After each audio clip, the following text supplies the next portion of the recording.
You are listening to the Horse Radio Network, part of the Equine Network family.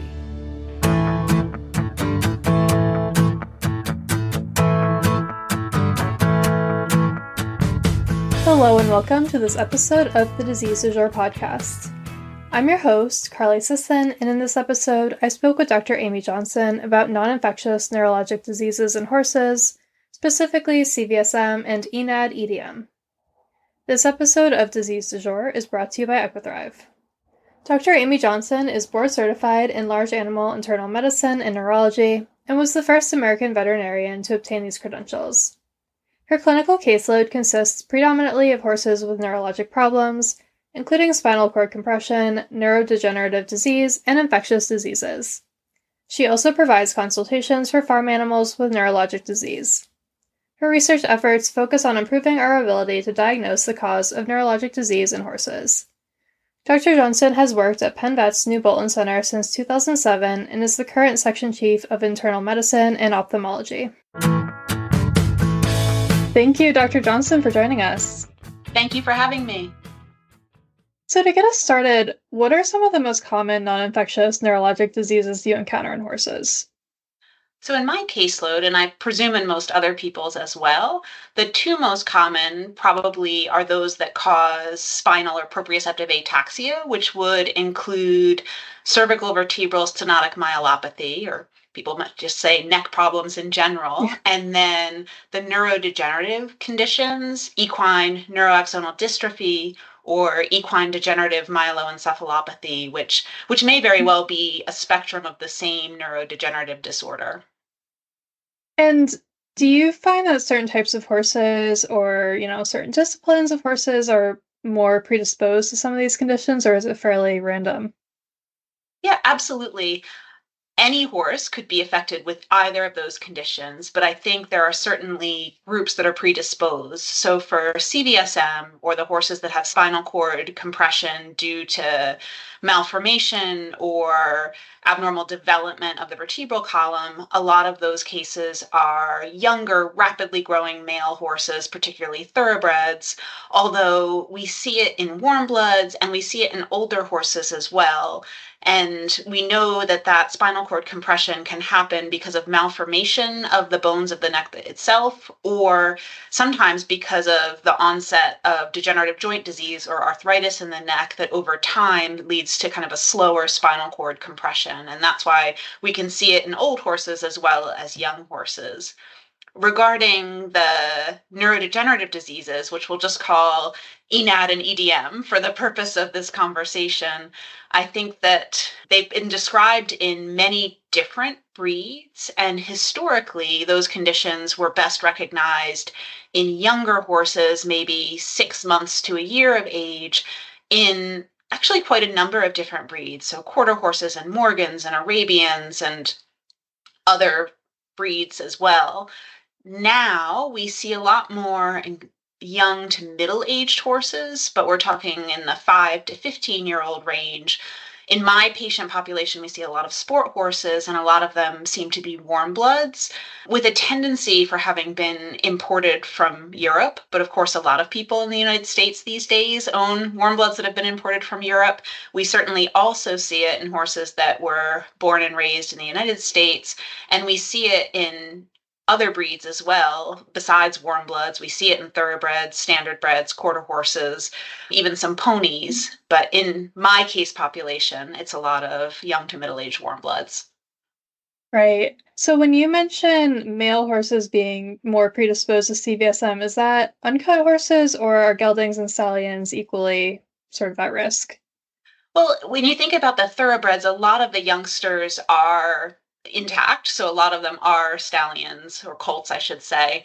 But I do think that it is more to do, as far as I can tell, from the size of the horse and the rate of growth. So there's a certain phenotype we see with the young version of the wobblers or the horses with CVSM, where they tend to be very tall and lanky. And of course, you can see fillies or mares that have the same basic body shape, but it's just a little bit less common, and they grow as rapidly as do the colts. Right. Okay, great. Well, we're going to talk about all of those conditions in a little bit more detail later on, but before we do that, can you just explain some of the early signs that might make you suspicious that a horse has a neurodisease, and how do you start to differentiate between infectious and non-infectious causes? So for the early signs, I think that it often starts with just a performance decline if the horse is in work. For some of these youngsters, of course, they haven't even entered training yet. And for those horses, unless they are intensively worked in hand, I think that sometimes the earlier signs are actually missed when they're out in a field running with their friends. And so they have to show more severe ataxia or loss of coordination before anybody picks up on the fact that they are showing signs of neurologic disease.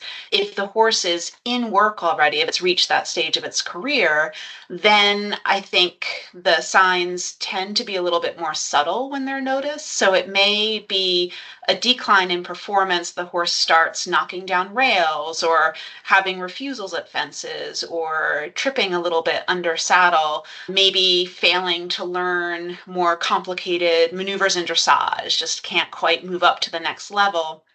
Maybe a toe drag or just a change in the way, the quality of the horse's gait compared to what the owner is used to. And sometimes it is recognized as neurologic disease from the start, but sometimes it's not. And many other disease conditions can even be blamed. Things like the horse isn't moving well because it has gastric ulcers, or the saddle doesn't fit, or even, lameness is very common because the rider can feel that the horse isn't moving as it used to, but maybe not recognize exactly why at that point.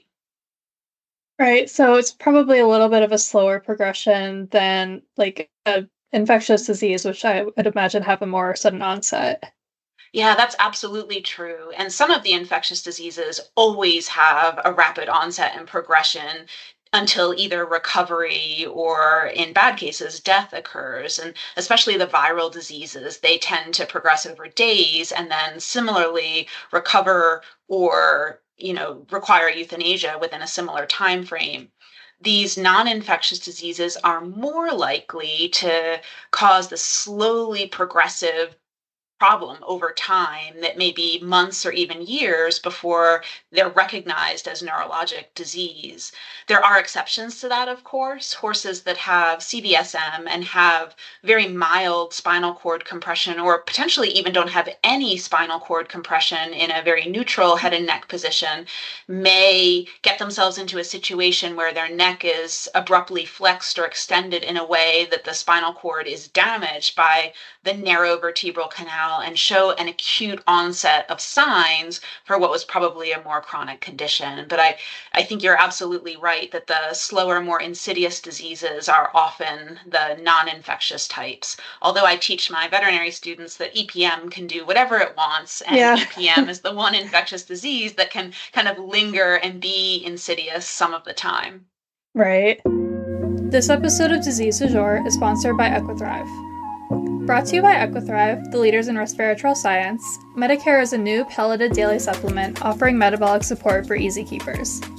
Medicare is formulated by Pat Lawless, PhD, to support optimum carbohydrate and fat metabolism, healthy body weight, and appropriate insulin levels in horses, thanks to a proprietary combination of resveratrol, flavonoids, and amino acids. Learn more at www.equithrive.com. Can you walk us through your initial examination when you have a horse that has a suspected neurodisease? You can walk us through your neurologic exam, but I also imagine there are probably some other steps to your exam to rule out some other causes of lameness in some of these less specific horses. Yeah, absolutely. So we always start with a basic physical examination, to be honest with you, just to make sure that the horse doesn't have any signs of systemic disease, because obviously if a horse is ill or feels badly, they don't perform as well on a neurologic exam.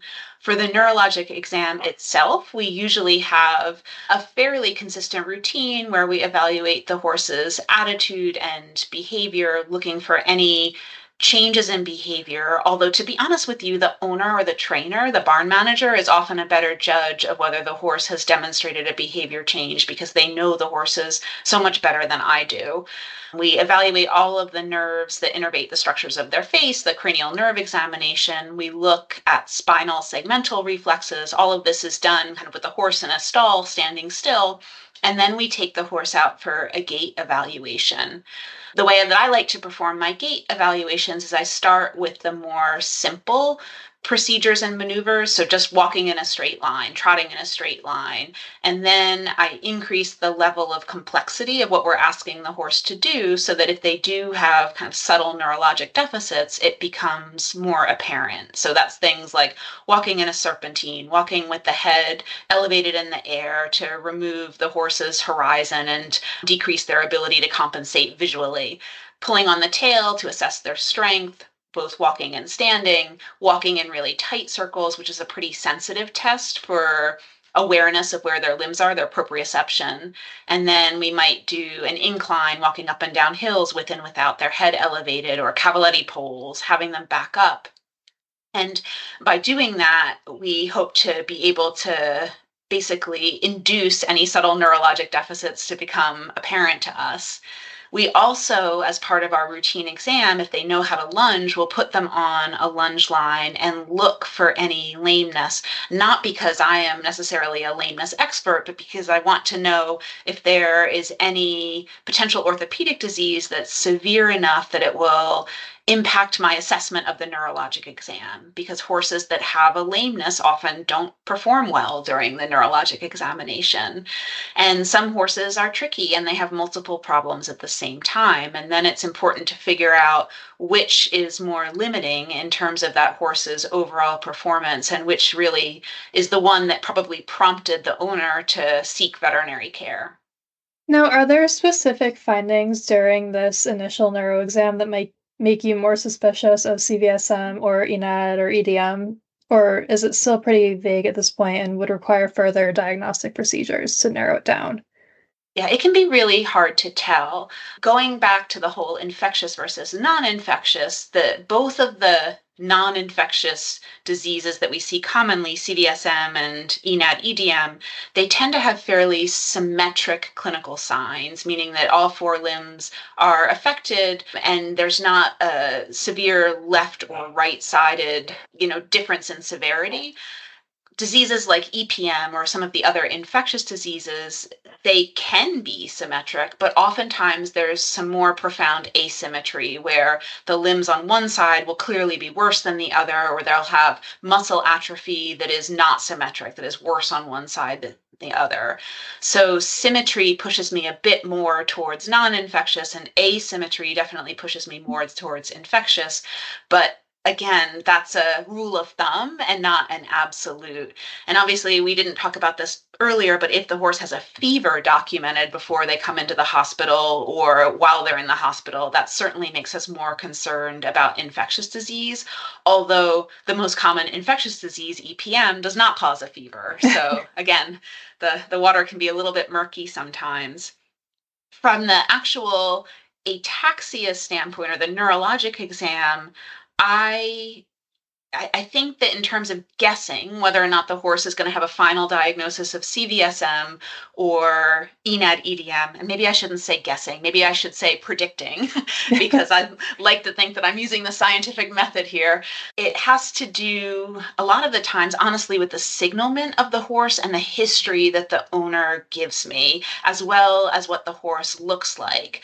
Again, if it is a young, very large thoroughbred colt in training, I'm going to be more suspicious of CVSM than I am of EDM with the exact same clinical signs. And if it's the same sort of ataxia, but now the horse is a bit older and it has a short little neck and is not very tall, and especially if it has some of the other, what I kind of consider soft features of neurodegenerative disease, which seems more likely to cause a change in behavior and sometimes some very unusual behaviors, I would be more concerned about neurodegenerative disease than CVSM. Okay, yeah, that makes a lot of sense. So I would love to go a little bit more into detail now on some of these specific conditions, starting with CVSM. What does the actual diagnostic process look like for this disease? And do you find you can usually narrow it down to a pretty definitive diagnosis, or is there still sort of some ambiguity with these cases? Think in neurology there's always a little bit of ambiguity, but we're pretty good at CVSM. So here we typically start with just survey cervical radiographs, and you can't diagnose the presence of spinal cord compression on survey radiographs, of course, because you can't visualize the spinal cord. But there are certain morphologic features in the bones that might make CVSM become more or less likely if you see them. So, some evidence of narrowing of the vertebral canal, or clear osteochondral fragments, or degenerative joint disease of the articular process joints, or malalignment of the vertebra. All of those things might make you suspicious that the horse does have CVSM off the survey radiographs. We usually recommend, whenever feasible, at doing advanced imaging, which currently the best imaging that's available for horses is usually CT myelography. So the myelogram invariably lets you get views that we consider dynamic. So with the head and neck in different positions, now with the spinal cord outlined by a contrast material so that we can see if it is being compressed at any specific site in any head or neck position. CT is great because it provides cross-sectional imaging. And so unlike the standard survey myelogram that gives us a lot of information about dorsoventral compression, basically coming from the top down, the CT allows us to see lateral and dorsolateral compression that previously we probably missed looking at standard myelograms, and it kind of gives you a whole view of what's happening to the spinal cord. Now, that being said, I always tell my clients that it's possible that your myelogram is clearly negative, where there's no spinal cord compression, and we clear them of having CVSM, or it can be clearly positive, where anybody looks at the study and says, yes, there's compression at this site. I'm very confident that the spinal cord is being affected. But then there's this gray period, or I guess gray set of images in the middle, where there is certainly reduction of the size of the vertebral canal, and there's not enough room, or not as much room, I guess I should say, for the spinal cord at a particular site. But at the same time, we're not confident that it's really being compressed. So it's hard to say whether there's barely enough room or barely not enough room given the constraints of the imaging. And so people have looked over the years for more functional tests to try to use electrodiagnostics or something like that to sort out those cases and figure out if there really is spinal cord compression. But it is hard sometimes. And there's no standard series of measurements that gives you perfect precision or diagnostic accuracy. Your best bet is to get somebody who looks at a lot of studies and potentially also has a lot of kind of post-mortem follow-up over the years to interpret the study and say whether or not they think the horse is being compressed, in conjunction with all your other clinical information. You want to make sure that you test for EPM and for other possibilities that could be causing similar clinical signs. Yeah, is there a pretty clear association between clinical signs and severity of the CT scan, or are some of those gray horses sometimes some of the more severe presenters? Yeah, I wish there were, and that has not been my clinical experience, that the imaging does not match the clinical signs perfectly. And that's true in all of neurology. Even when I was doing my training and doing a little bit more with cats and dogs, the severity of the lesion on the imaging was not necessarily correlated to the severity of the signs of the animal in front of you, which is really, really frustrating. And to be honest with you, it's the same even from pathology when we get those results, and that the lesions that the pathologists are able to detect, sometimes they're very minimal despite a horse that couldn't even stand. And sometimes they say, my gosh, this horse, how is this horse even standing? We see such severe lesions in the brain and the spinal cord. And you're like, I thought that was going to be my normal control for a research study. So that is another really frustrating aspect of this, is that things don't match perfectly. So just because you have a gray zone study and a more severely affected horse, it doesn't necessarily mean that you have the wrong diagnosis. Yeah, that definitely complicates things. So, what is your typical approach to treatment for this condition, especially with some of these gray area horses, and what does the prognosis look like? So, treatment can be divided into more of a conservative management approach versus surgery as being maybe a more aggressive but definitive treatment approach. And for the gray zone horses, sometimes what we do is we start with a conservative approach, which often involves a decreased level of exercise, less stress on the neck, as well as anti-inflammatory treatment, sometimes given systemically, and sometimes, if the joints are involved, injected intra-articularly to try to decrease inflammation surrounding the spinal cord and kind of shrink back any soft tissue swelling that might be near the spinal cord. And if the horse responds really well to that, that can be a strong indicator that the horse actually has a compressive lesion. And then you can decide, if the response is fairly short-lived, whether you want to consider a more definitive treatment approach like surgery should the signs return. In some cases, say in the horse that has a stenotic canal, but not spinal cord compression all the time, that sustained some kind of trauma that led to the onset of clinical signs, the conservative management might be enough, assuming that horse is smart enough not to get itself into the same situation again and sustain that kind of trauma. So just the conservative management with rest and anti-inflammatories may lead to sustained improvement. If the compression is consistently present, or if it is recurring every time the horse lowers its head to graze or picks its head up to look at something, probably conservative management will eventually fail, even if it transiently improves the horse's clinical signs. And in that case, the most common surgical procedure performed is cervical fusion surgery, whereby two adjacent vertebrae are fused either with the traditional basket implant or with some of the newer implants that involve spacers and little plates. There's also additional newer surgical procedures, most notably the foraminotomy, which have been applied to horse necks. Those generally relieve compression on nerve roots and spinal nerves rather than the spinal cord itself. So they're usually not suitable if the horse truly has spinal cord compression. But those are the treatment options. And as far as prognosis, I think there are very few studies right now that look at hard numbers in terms of prognosis. I think that the people who do surgery frequently will say that maybe as many as 80% of horses that receive surgery will improve, and maybe 50 to 60% will go back to their intended purpose or go back to a ridden career. In one study that looked at young thoroughbreds that were being managed conservatively rather than surgically, I think the number was about half that. So maybe about 30% went back, had a start, went back into racing. So the prognosis is dependent on whether you choose conservative management or surgical management. But it is, it's quite variable, and the prognosis I'll tell owners is based on the horse, the intended purpose of the horse, the severity of signs, the severity of the imaging findings. It's not something that can be applied with a blanket statement to all horses. Right.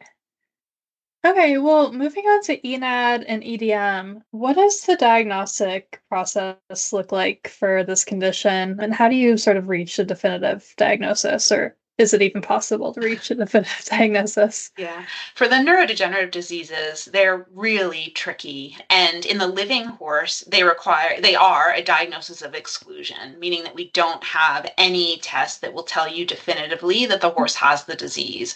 So that's really, really frustrating. We base our diagnosis on the presence of compatible clinical signs, especially things in the history in terms of the onset of disease, again, slowly progressive over time, the signalment of the horse, whether or not there are any behavior changes present in the horse.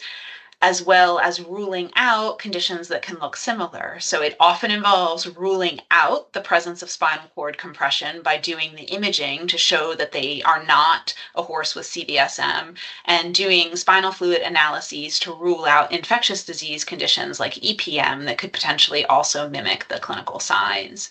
Some supportive things could include a horse that has a low vitamin E blood concentration, because we know that low levels of vitamin E can predispose to this disease, or they're a documented risk factor. Sometimes we'll also do muscle biopsies specifically of the tail head muscle. We know that prolonged severe vitamin E deficiency can cause changes in the tail head muscle, and we don't think that those changes go away even when the vitamin E deficiency has been corrected. So in some horses, they may have had a vitamin E deficiency early in life that kind of set them up for the possibility of neurodegenerative disease, but in their current management, they have adequate vitamin E ingestion or supplementation, so their blood level is okay. But if we look at the tailhead biopsy, we still see evidence that at one point in their life, they didn't have enough. So that's, again, it's not confirmatory for the disease. It just helps to provide some additional evidence. The only definitive means is postmortem evaluation of the brain and the spinal cord. And there are certain sites where we tend to see degeneration in these horses, and those are fairly well known. But it's frustrating for owners that right now those are not lesions that we can detect with CT. And as far as I know, no one has even used MRI to detect them. So to have some kind of functional imaging technique that would help us would be wonderful. We're just not quite there yet. Yeah, it seems like it would be pretty time consuming and also costly to the owner to sort of rule out all of these other conditions before you can give, your best assessment that the horse probably has this condition. So, does this affect your approach to treatment at all? Do you ever, well, first of all, what is your approach to treatment for this disease? But do you ever recommend, starting some sort of treatment without really having a fully clear picture of what's going on with the horse? Yeah, for the neurodegenerative diseases, the other tricky part about them is they don't have a consistent progression. And I think the same is true in people with neurodegenerative disease, where there can be long periods of stability or plateau, and then there can be rapid periods of deterioration, and there can even be improvement if a person undergoes, say, physical therapy or exercises more, improves sleep and diet and all of these other factors.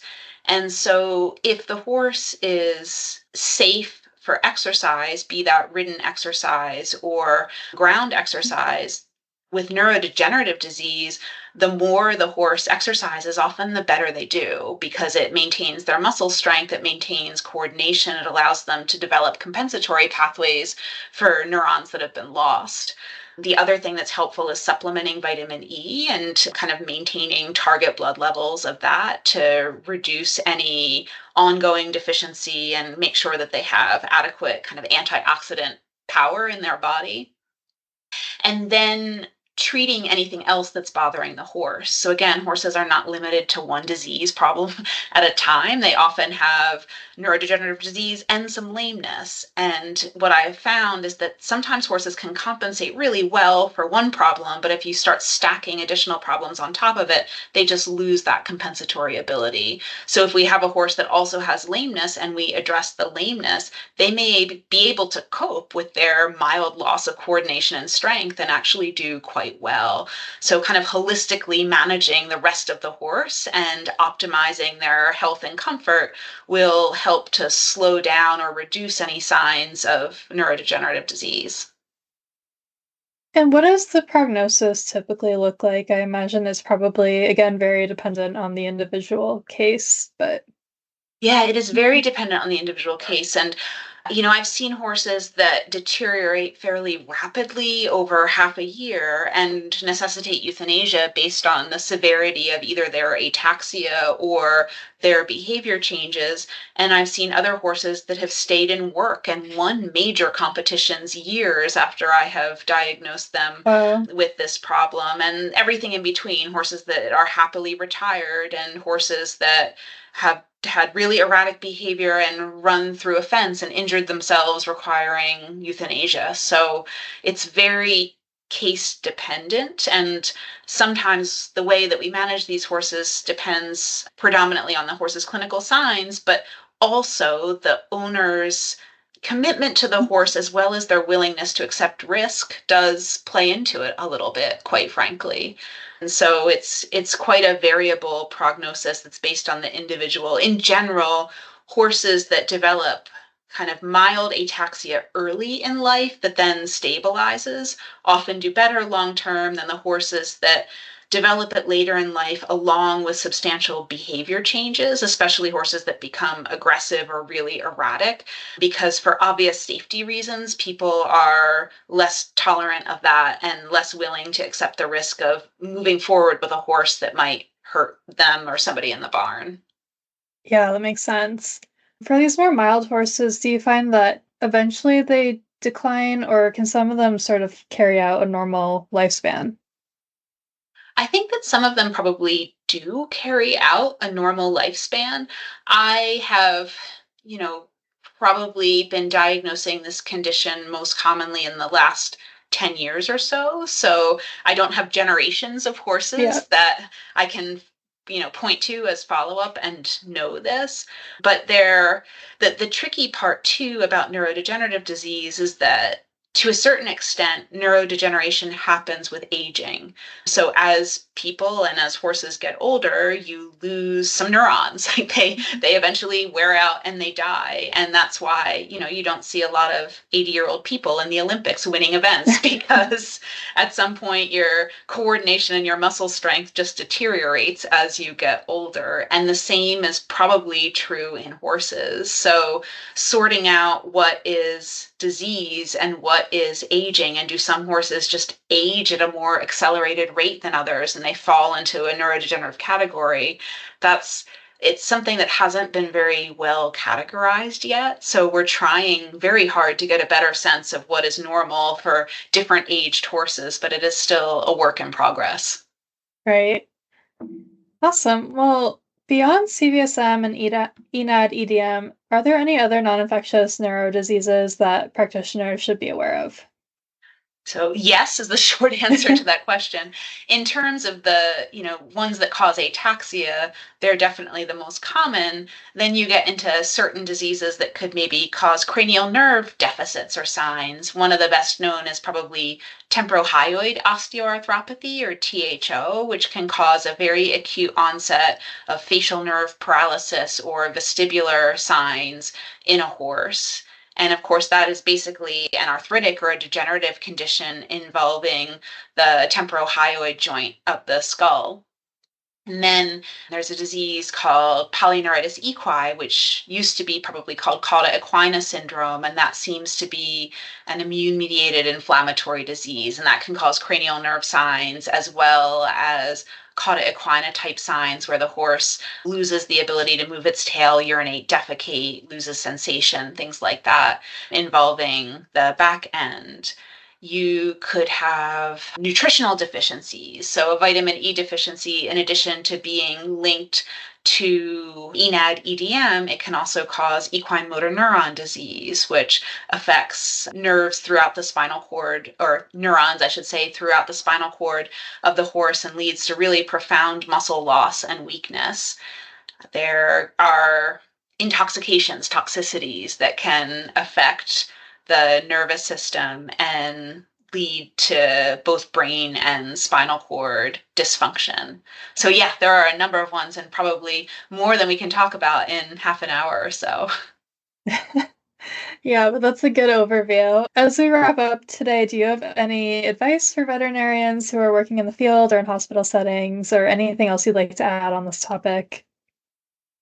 I mean, I don't think I have any advice other than to keep an open mind. And when a case is having odd behavior or performance problems or a really tricky lameness, to remember the possibility of neurologic disease, because they can sometimes, again, occur very insidiously and slowly over time. And the sooner you recognize the that neurologic disease might be one of the contributing factor to the horse's problems, the sooner you can address it. And hopefully that will result in a better prognosis for the horse, especially as we refine our treatment options.